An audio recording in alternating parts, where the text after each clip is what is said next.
the emergency care system is in your community, and sort of the geography, how densely populated and how far your catchment area is. So what this slide depicts is that you could have hospitals, for instance, the hospitals A and B, which are only 5 miles away from a primary PCI center, that if a patient were to walk in there, that they would quickly do a transfer from hospital A and hospital, which was within 5 miles, to the primary care center.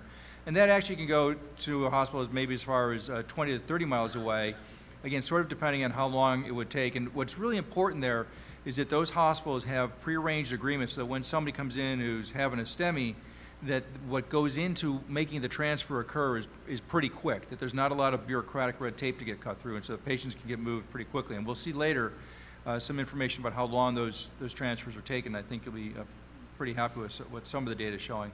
At some point, though, the hospitals are far enough away that the transportation is going to take long, and these are your 30 to 60 or greater than 60 miles away. And in those cases, a clinician needs to make a decision as to whether or not they're going to start treating the patient to try and get some blood flow past the occlusion with the use of thrombolytics. And then the other question comes in is, do you transport by ground or by air? And distance can make distance can make a big difference with that, as well as topography. And let's not forget weather. So these things need to be thought of ahead of time. You don't need to be, just sort of coming up with this Friday night at 11 o'clock trying to figure out what to do. And then in terms of the EMS systems, if it's close within a hospital, in a community that has several hospitals, it may be wise to have a bypass protocol so that hospitals ambulances that have patients that are having STEMIs would bypass non-primary care center hospitals and go right to the PCI center. And then if they're out of town, then the question is, do you just drive into town, or do you go to one of the local hospitals to get some sort of stabilization and potentially a fibrinolytic started, and then send the patient to the primary PCI center? So how do we assess our progress? How do we measure things? So how many systems do we have in place, and how involved are they? And in terms of measuring things, if you can't measure it, you can't improve it. So one of the things we could look at is some publicly reported data, and this, of course, is the CMS data. The problem with that, for those of us who've looked at it, is we know that it is generally at least 6 months old, and sometimes longer. And the Action Get With the Guidelines data is more comprehensive than what you can get from the federal government. There's a delay with that as well, and of course the Get With the Guidelines is growing in terms of more and more hospitals starting to use it for reporting. But at least it pushes everybody to use in the same language, which is a move in the right direction. So if you look at Texas in particular, there are 138 PCI hospitals, and 55% of those are participating in the Action Get With the Guidelines reporting. So we would like to see that grow, of course.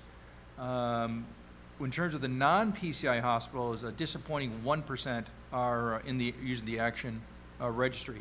And so when we look to extract data and start making a sense of what's going on, the statistician in me says a 55% sample is probably a pretty good sample. Of course, we'd always like more, but a 1% sample probably tells you absolutely nothing. The margin of error there is too great to be able to know what's going on. The EMS agencies, there's 485 of them. There's another 475 first responder organizations. And there really isn't much centralized data reporting from those agencies, at least not that I'm aware of. And assessing our progress, looking at the outcomes. So this is a map of Texas, and overlying each of the racks on this rack map, if you will, is, I know the numbers are small, so it's a little bit difficult to see, but what you're looking at here is the heart attack mortality rate per 100,000. So, and there's a pretty wide range, and for example, in rack F, which is up in the northeast corner of the state, it's a fairly large number at 120 deaths per 100,000, and I'm trying to see one of the lower ones. So I think it's maybe Strack. Actually, no, out in West Texas, it's 39. In the El Paso area, it's 39. So the range is between 39 and 120. So that's threefold. That's a pretty wide range. So why is that? Why is El Paso's number so low, and why is up there along the Red River so high? we probably need to take a look and figure out what's going on. There may be some things there that can be fixed, and maybe some things there that can't be fixed, but we need to investigate and try and figure out why. Now this is a map. In the red is the STEMI mortality broken out into quartiles, and the lighter color red means the lowest mortality, they're in the lowest quartile of mortality, and the darker red has the higher mortality quartile, but overlying that in blue is where we have STEMI systems. And I think that when Tim showed this data originally, Richard, correct me, is that the blue sort of came in after you got to see the whole map in the red, and then the blue came in as an overlay afterwards. So anyways, we can see we still have areas of Texas that have got pretty high STEMI mortality rates that are not covered up in blue yet. And the basic take home of that was that if you didn't have a STEMI system in place, the mortality was significantly higher than and I think that if we could see under the blue here, we would see that there are lighter shades of red underneath the blue. Now, when we start looking at the action data at Texas compared to the United States, you'll see that the number of patients that are arriving by private vehicle is higher in Texas, and that's a little bit of concern because there's some data that shows that if you arrive by EMS, that your mortality is lower. So we're not off by a whole lot, but we wish that that was in the opposite direction. And of course, the arrival by EMS is the corollary to that first. The number of patients who come in by transfer is pretty close, and the number that use air transfer is higher in Texas than across the United States. It's not too much of a surprise. It's a big state with a lot of wide open spaces and rural, so that may be entirely appropriate. And in fact, maybe that number should be higher. My fear is that there are people who are in remote parts of Texas who are having STEMIs that aren't getting flown in to some place that can take care of them. I don't know that, but I'm from an urban area, so I don't know anything about that, but that would be my fear. But I'm not surprised that our use of air transfer is higher than the national average. Continuing on, if you look at the time from symptom onset to EMS first medical contact, in Texas, we're a little bit shorter, probably within statistical error, but I think this is a good reflection of public knowledge. The shorter we can make that time from when their symptoms come on to when they start activating the emergency care system, the smarter our public is. So looks like we're really pretty average compared to the rest of the United States. And you look at the time from symptoms to first medical contact when they drive by car, you see that's pretty long, and much longer than EMS. And so, again, we talk about patients who come in by EMS have an advantage. Now, what is in here and what at the conference that Dr. Smalling was talking about that needs to not be lost, Jamie McCarthy, I thought, did an eloquent job of showing how patients who call EMS tend to have more profound symptoms, they tend to be sicker, they tend to have worse TIMI flow when they get to the cath lab. And so the disparity that you're seeing here may be a reflection of the patients who are calling EMS and therefore they get that short symptom to first medical contact time from EMS may be a result of the fact they're having more profound symptoms which are easier for them to recognize as a heart attack, as opposed to the people coming in by private auto who may just be thinking that they've got a little bit of gastritis or they just don't feel right and they're not really sure what it is and they're not necessarily recognizing it as a heart attack, in which case that again goes to our need to educate the public. That's a fair assessment. Now, what's good is the median length of stay for non-transfers, and I believe this is length of stay in the ED before they go to the cath lab. Here in Texas, we're comparable with the United States average numbers. We're a little bit long, but we're comparable. And the median door in, door out. So these are door in, door out is a patient who shows up at a peripheral center that then transfers them in about 60 minutes. I think we would all like to see that shorter, but that's probably not bad from when you hit the triage door and say, hi, my name's Dave, and I don't feel good, to leaving in an ambulance to another facility. So that's actually probably pretty quick. Having worked in the ER, it's amazing how fast time flies. But of course, we'd like to try and find out ways to drive that down. Now, the median transfer time is the amount of time, I believe, Richard, correct me if you remember, but this is the amount of time it takes to get from the peripheral site to the primary PCI center. So again, we're comparable with the rest of the nation here. And this is all coming from the action registry, which is obviously showing itself to be a valuable source of information. Dr. Mixon talked about these two papers, and basically what they show was that the association between the pre-hospital time intervals and the ST elevation MI system performance It's a long title, but basically what it's showing is that when you've got a rather sophisticated, well-oiled EMS system, that they are able to activate the cath lab centers and the time intervals, the symptom onset to calling 911, 911 to first medical contact to 12 lead, 12 lead to 12 lead transmission, arrival to patient getting to the emergency department, arrival at the emergency department to cath lab or to balloon time, that all of those intervals, when you look at them in a more sophisticated system where these things have all been worked out ahead of time, they have a much shorter time intervals.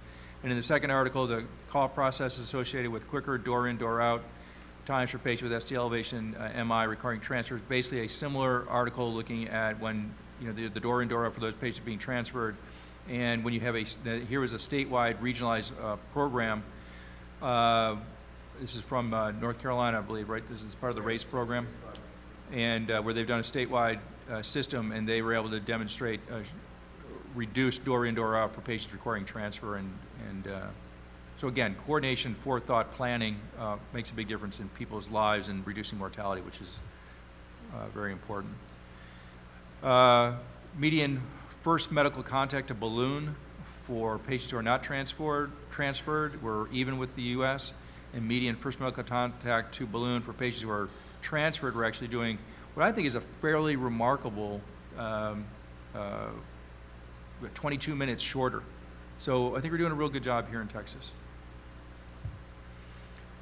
And when you look at mortality rates, when you look at the risk-adjusted mortality, we don't have it for the U.S., but for Texas, it's 6.5%. When you look at unadjusted across the U.S., the U.S. number is a little bit better than ours. I don't have a good reason for why that is. Richard, do you, by chance? It's unadjusted, so I don't think we can say much about Yeah. it. We know the overall action registry, 59,000 patients, some 24,000 patients transported by EMS, the mortality was around 7%. So we're at 6.6, U.S. 7%, it's about 5%. Okay. So what are the keys to success? Really, it's having, and we've talked about this before, but locally, there's got to be a champion. There's got to be at least one individual, if not a handful of individuals, who really take it upon themselves to provide the leadership and not be afraid to cross team lines. You've got to get multiple hospitals, multiple hospital systems working together. Multiple EMS agencies have got to be able to work together. You sort of have to leave your jersey at the door and come into the room and recognize that we're here to take care of patients, and that there's going to be a little bit of a win and a little bit of loss for everybody involved. The stakeholders have to remember, in my opinion, why we're doing this. Again, that brings us back to taking care of the patients.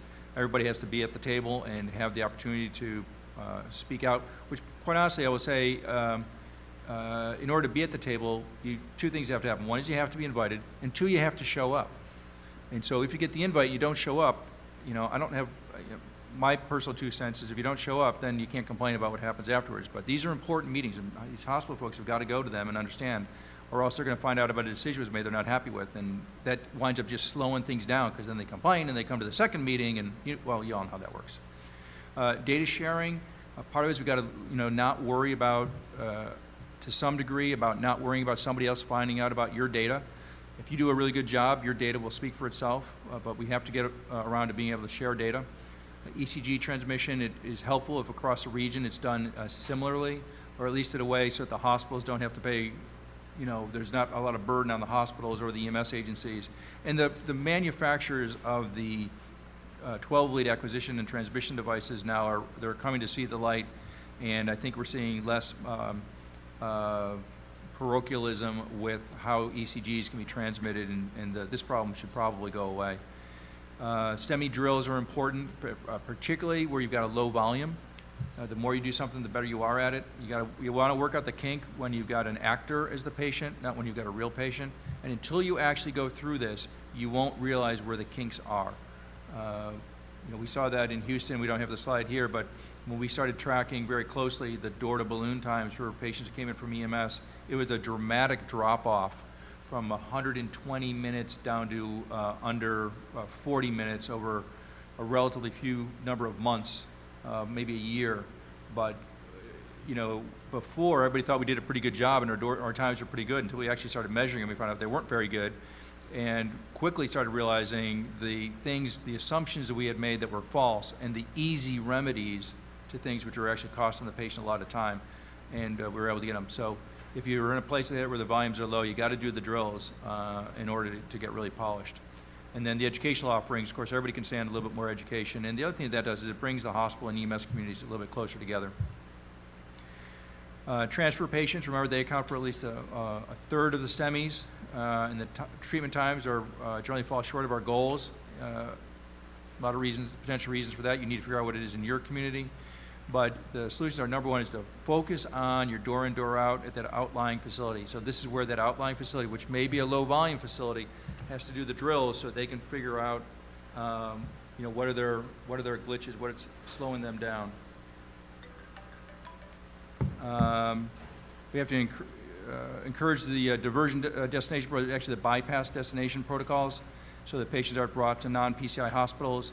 And then finally, we have to be willing to think outside the box. What is the quickest way to get a patient there? That we can't be too quick to use the air. We need to really think it through. Don't be against air. What is the time? How long? Which is the quickest way? That's really all that matters. If I'm at this location with this patient, I make this call, which way will the patient get into the PCI lab fastest? That's all that really matters. Also remember that 40% of the patients are still going to come in by private vehicle, and the median presentation time for those patients is 118 minutes. So when they show up, they are behind the curve in terms of how long they've been underperfusing their myocardium. So that's worrisome. And Tim puts out our potential solutions, our public education, if people recognize the symptoms more quickly, and start calling preferably EMS more quickly so we can get them to the right hospital the first time. That's one thing that EMS will definitely provide as an advantage over going by your private vehicle. And then whatever solutions you can come up with. And thirdly, let's not be afraid to think outside the box. As adults, I find that we don't like change, but we need to change.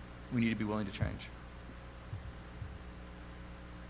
All other areas requiring intense focus, the median length of stay is about 38 to 41 minutes in the PCI centers. We've seen, at least in Houston, I can tell you that when EMS pre-notifies, we're going right from the ambulance to the cath lab, pretty routinely, not all the time. So we need to start working about how you go right from the triage desk to the cath lab. What can we do to get that time down? Because I tell you, we're not spending 40 minutes outside between when we notify the hospital and when we get there. It's not taking 40 minutes. So we need to start working on that. Tim points out that some of the solutions are greater penetration, the usage of the pre-hospital ECG, increased effective communications, and streamline the process and therapies, which are things I think I've already kind of beat those horses dead a little bit here.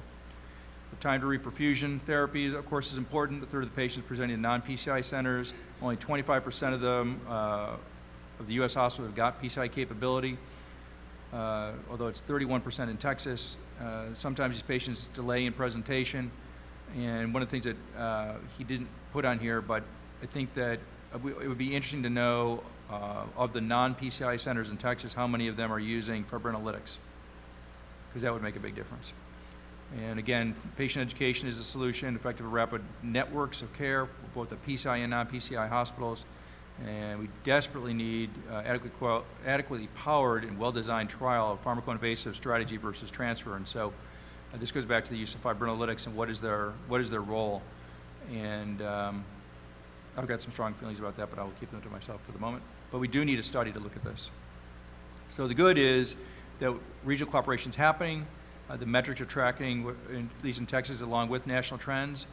And overall, the treatment times are improving. The bad is we still have pockets of immature systems that needs to be taken care of. We've got wide variation in outcomes across Texas. You saw that when we looked at the mortality per 100,000. There's at least a threefold difference there within Texas.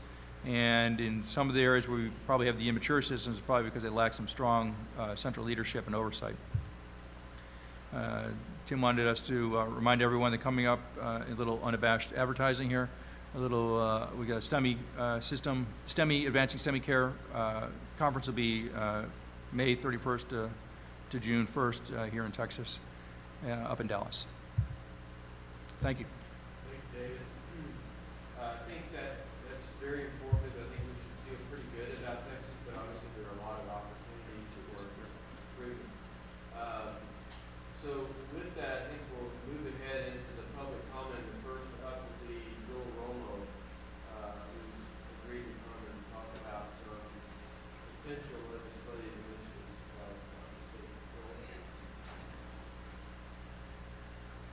Sure, good afternoon. Joel Romo with American Heart Association. Appreciate the work that you all do here today and all the time on this cardiac committee. Kind of want to lay the ground a little bit on what we did during the interim. We did submit an interim hearing or an interim charge to Senator Nelson, Senator Bob Dewell out of Mesquite, sent Senator Nelson and Lieutenant Governor Dewhurst a request to have the statewide STEMI legislation considered as part of the interim charge. We did have some interest. Unfortunately, we didn't get that interim request. The Senate received over 700 suggestions for different policy issues to study, so obviously they had to whittle it down. But we did get a lot of information requests from the Lieutenant Governor's office and Senator Dewell's office. What we decided to do then is to start talking to some legislators a little bit about a statewide system, what it would take. And one of the things we're hearing is, and from our stakeholders, and what we'd like to do is maybe at this May 31st event is to talk with members of the Cardiac Committee about ways to identify some building on the local efforts you've done and being able to give the Cardiac Committee some little bit more teeth. I don't know, what that looks like. We don't know. Similar to the Stroke Act that we did in 2005, where the Stroke Committee helped develop and work with the RACs and the stakeholders and some of the processes there for that statewide effort. That might be something we may want to look at. Do we have, are we going to go after a full aggressive, let's set up and fund a statewide STEMI system of care in Texas? We'd love to do it, but the lay of the land now, and having met with a few senators this week that are on Finance Committee, have been told us there's no money. There's no money. We're not raising any taxes, and then we tell you there's no money, and there's probably going to be a $10 billion shortfall. And the list of mandates that we're looking at removing is getting longer and longer every day. So anything that we try to mandate is going to be dead on arrival. So we have to keep that in mind. So what we thought we would do is visit with some of you folks at the May 31st meeting and look at maybe identifying some regional approaches, coordinating those. Do we use existing funds through, for example, some of the projects done with the Caruth grant to help coordinate other systems and have those folks start talking to each other, and maybe we identify some legislation to at least give the cardiac committees a little bit more opportunity to coordinate and gather information. Again, it's a matter of there is no registry legislation requiring that we collect, and it's sort of like the stroke issue. There's not a stroke registry. There's not a STEMI registry. Is that something we pursue and start building on now with short-term goals and looking at building a statewide effort in a couple of years? That is obviously something for you to consider. And what we'd like to do is start visiting with lawmakers and you as members of the cardiac committee, not as a cardiac committee, because we know you can't lobby here in this body, but as individual volunteers with your respective organizations, talking to some of the lawmakers that have expressed interest in trying to coordinate this system of care. There is interest with all the data you've already collected. I know Dr. Wozniak has worked with a lot of the data collection there. Now, how do we continue building on that? Do I have a solution? I wish I had one here today, but that's what we do want to do with the committee, is kind of share with you a little bit about the questions that we've been getting from lawmakers. And some of those questions have been, if you can build it and organize what you've done locally already, what else do you need? Maybe coordinated efforts between all the stakeholders that we could help encourage to happen without funding, or is it, what's attractive to them is that a lot of the data collection and the building of the data, some of the expenses already being done by the work here. Now it's how do you pay for the rest of it, and that's the big question. There's no more dedicated funds. There used to be the good old days where you could set a license plate and dedicate those funds to heart disease or something, or the arts. There's none of that anymore. They are literally stripping away. I know Dishes is going to be looking at reducing their budget, and they're one of the agencies that got the biggest hit on budget cuts last session. So what I'd like to do is offer an opportunity to come up with some type of small approach to start building something for this session. with the goal of looking at something in the next few years to have a statewide effort in place. The Texas Council on Cardiovascular Disease is another partner you may want to look at. They will be making some legislative recommendations. They're working on that right now. I know Dr. Wozniak presented to them late last year. Can you tell us more about that? Sure, the Texas Council on Cardiovascular Disease, they are gubernatorially appointed individuals from around Texas. They're survivors, caregivers, researchers, physicians, nurses, et cetera. That council is basically the advisory council to the legislature, that they submit legislative recommendations to the Texas legislature. And we gave them the authority. We helped get the bill passed. They actually, the council can actually lobby. They can go testify before the legislature, as a Texas Council of Cardiovascular Disease can go, and the chairman, Dr. Tom Tenner, can go testify on behalf of an issue before a committee. When they are drafting their legislative agenda, they will submit those recommendations to the legislature. Again, there's no funding for that council right now, but they do have the authority, and they are required to advise the legislature on policies that would help reduce heart disease and stroke in Texas. This issue did come up at their last council meeting last week, that this might be an issue to address. There's also the Texas Partnership on Heart Disease and Stroke that's also looking at, they'll be releasing their suggestions on heart disease and stroke prevention policies that the legislature can look at. And what we plan to do, being Heart Association, is coordinate all of that and take a plan to the legislature and start right after the bill filing will begin the first Monday after the election. And we plan, being Heart and the Cardiovascular Council, to have a press conference releasing our legislative recommendations and addressing how they would impact heart disease and stroke, everything from transport protocols relating to this issue, funding requests that we may identify, and the agenda that the American Heart Association is currently undertaking. But that is an opportunity to coordinate as the synergy on how to work on implementing some of this. And the council also, the other thing that the Cardiovascular Council does, they recognize heart health cities. They give awards to cities with that have the reduction of stroke incidents. Angelina County saw a huge reduction in stroke incidents because they implemented a public awareness campaign. Cities kind of compete for that recognition, everything from delivery of care, worksite wellness issues, smoking ordinances. This might be a way to encourage more regional work to be done on STEMI if they get those indicators on their assessments when they're looking at scoring cities that may want to receive that top status of recognition from the Texas Council on Cardiovascular Disease and Stroke. But back to this issue in terms of what are we looking at legislatively? It'd be foolish for us to go out there and we're going to try to get $5 billion to fund this issue. I don't know that that's needed. That's just a number I threw out. But if we can figure out a way to build on what you've done, demonstrate to legislatures they've already invested this much money, and maybe take some steps to start identifying ways to build something, and whether it's 2015 and have a statewide system by 2017. Keep in mind these lawmakers, they're only running on 2-year terms, so they're not looking past the next 2 years. But I do think that if we could coordinate something where the cardiac committee might have a little bit more say on coordinating some of the efforts, that's some legislation we'll look at, and we'll go back and look at the Stroke Act and see how that was done, and some of the authority that was given to the Stroke Committee through GETAC when we passed that bill in 2005. There was a note from Lonnie then that suggested regarding getting data on the outcomes in Texas, similar to what Tim put together. It would cost $500 for every 10 hospitals to get their reports compared to their outcomes compared to Texas information.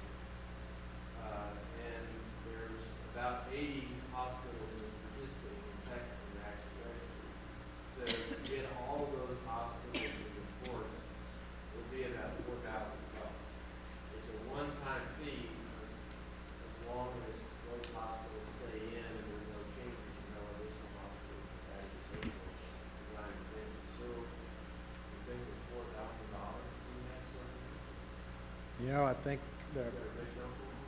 no rich uncles, but there might, you never say never. If you can get creative. I guess the question I had, you said there was 80 hospitals. 80 hospitals that are participating in the action registry that could receive the data. So they're paying some money to participate in action. If we could get access to all the data from all 80 hospitals on this committee, then that would be a good start for putting something together that we could propose back to the legislature about what's been going on, what is the opportunities, and what those opportunities are. I think if there's a way to make it happen, I think given the coordinated effort, this committee and Hart could try to find a way to do that, because that would demonstrate, hey, look, we can, and just imagine what we could do along with the bigger picture. So I think those type of and something we were told by, I won't say which offices, but there were leadership offices that told us, if you guys can come up with some feel-good legislative small successes, maybe that will take some small funding. These guys have to demonstrate that they did something good instead of cutting education, cutting everything. This may be one of those. So it's not as dark and gloomy as it is outside right now over there, but everybody else is.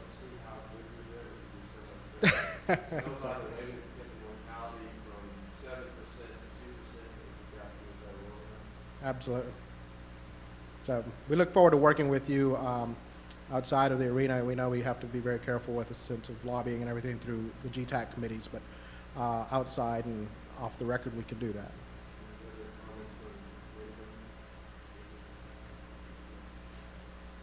Thank you. Any other public comments? Well, since Dr. Purse did some shameless advertising a while ago, I'll do just a little bit, just kind of a save the date thing, but we're planning a STEMI conference in Houston for September 22nd at Rice University. And hopefully by the August meeting, we'll have some brochures here that'll give details on it, but it's proving out to be a very informative conference, and we hope to have very good attendance at it. So we'll have more detail on it. Not only will we have the brochures, but we'll be sending out blast emails to everybody to inform them as soon as everything's cemented on that. Any other public comment? Let me mention what David just said. That's a conference that's being done. Perhaps you could come up to the microphone. I think they're transmitting it.